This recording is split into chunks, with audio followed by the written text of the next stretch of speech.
안녕하세요. 미니멀 랑곰입니다. 이곳은 정말 두통을 유발하는 지긋지긋한 공간이에요. 자주 사용하진 않지만 필요한 것 같고 필요한 것 같지만 비워야 할 것 같은 물건들이 쌓여있는 이곳. 그 어느 공간보다도 비움의 기준을 확실하게 해야 하는 창고예요. 오전에 이미 스피닝 한 타임 타고 왔는데 후반전 가볼까요? 저는 집에서 유일하게 창고만 정리가 안 돼요. 여러 번 정리해도 자꾸만 어질러지는 곳은 뭐가 문제라고 생각하세요? 습관이 안 돼서, 귀찮아서, 바빠서. 저는 정한 가는 가구들이 있어서 그런 것 같아요. 핑계 그만 그냥 해. 정리의 기본 원칙, 모든 물건을 밖으로 빼기. 창고 정리하는 방법 첫 번째, 창고문을 연다. 두 번째, 창고를 정리한다. 세 번째, 창고문을 닫는다. 참 간단하죠? 간단하다고 해서 쉽다는 뜻은 아니죠. 비움의 기준을 다시 새겨보는 시간이 필요해 보여요.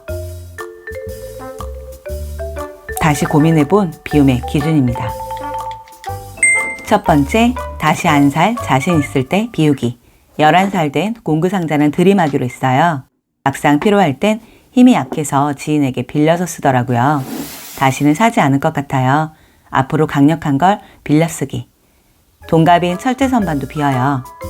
이 친구는 통돌이 세탁기 위에 설치해서 세제, 유연제 같은 각종 세탁용품 보관할 때 썼어요. 여유 공간이 생겨도 다시 사지 않을 거예요. 두 번째, 사용할 때 몸과 마음이 불편한 물건. 제가 이석증이 있어서 위로 치켜뜨고 올려다보기 힘든데요. 위칸은 거의 못 쓰고 신랑이 뭘 올려두면 관리를 할 수가 없었어요. 쓰는 내내 불편했던 마음을 선반과 함께 비워요. 주변에서 이런 얘기를 해요.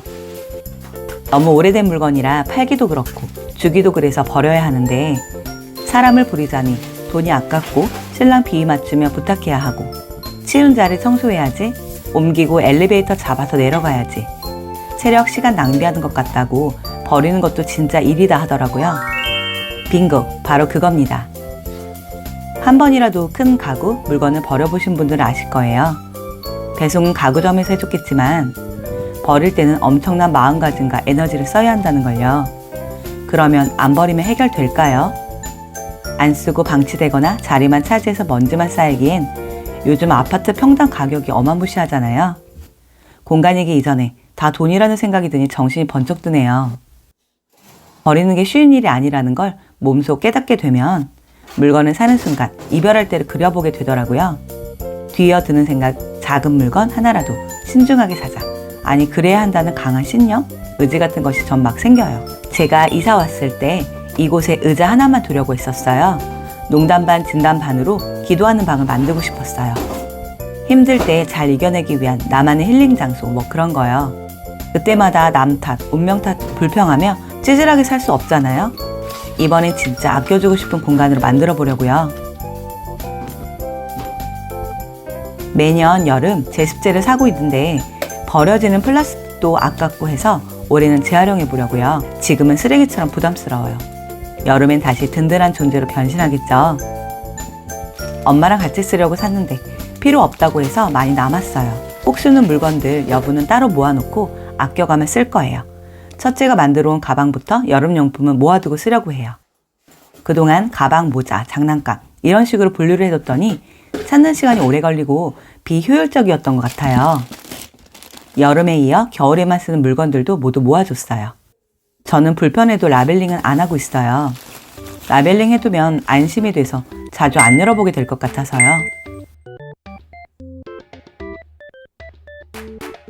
하던 얘기 마저 할까요? 우리 비움의 스탠다드에 대해서 이야기하고 있었어요. 세 번째, 애정 있는 물건도 줄여나가기.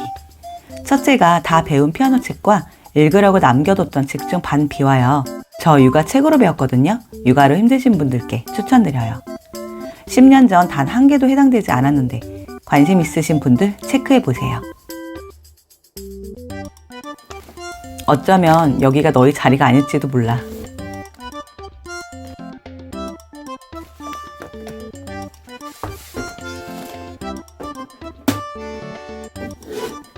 창고에 딱 이렇게만 둘 수 있는 날을 기대해요.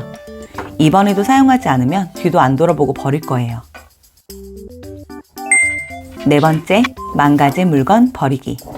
찢어지거나 망가진 건 버리고 상태 좋은 것만 남겼어요. 몇 번 갖고 놀지도 못했는데 되다 안 되다 망가졌어요. 분해해봤지만 소생 불가능. 본전 생각이 있고 버려요. 튼튼한 콘센트 보관함은 수납함으로 활용해요. 아이들이 쓰는 것만 써서 안 쓰는 새 마스크는 기부하려고요. 잘 보이는 곳에 두고 신랑에게 얼른 먹으라고 해야겠어요. 얇고 찢어질 것 같은 종이백은 접어서 야채칸에 놓거나 지난번 정리하고 오늘 정리 때까지 한 번도 안 썼다면 버려요. 그동안 손이 안 갔다는 건 앞으로도 가지 않을 확률이 더 많다는 걸 이제는 좀 인정하기로 했어요. 내 자신에 대한 확신이 든 걸까요?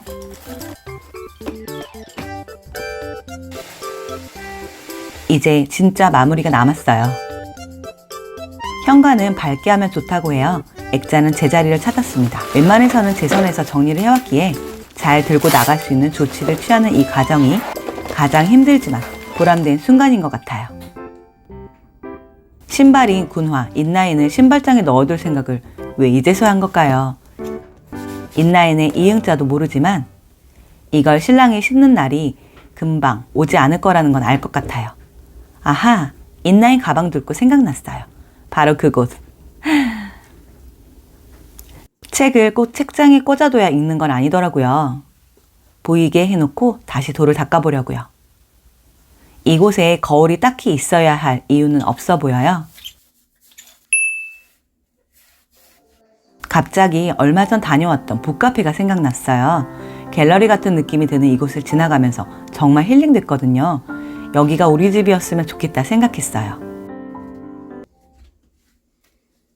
5년 전 우울증이 왔을 때 한 개 한 개 칠해가며 완성했던 그림이에요. 현관을 어둡게 했던 액자가 이제야 제자리를 찾은 기분이에요. 그림과 책이 있다면 저에게 그곳은 힐링의 장소처럼 느껴져요. 비포 애프터입니다. 여는 순간 두통을 유발하는 창고.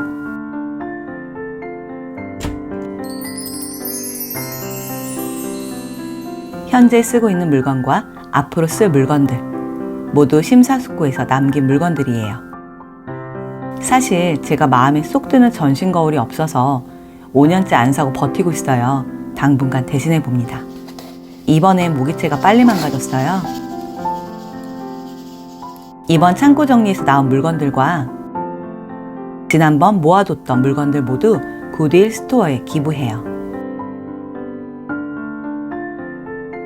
창고의 크기에 맞는 적당량의 물건만 드린다면 참 좋을 텐데요.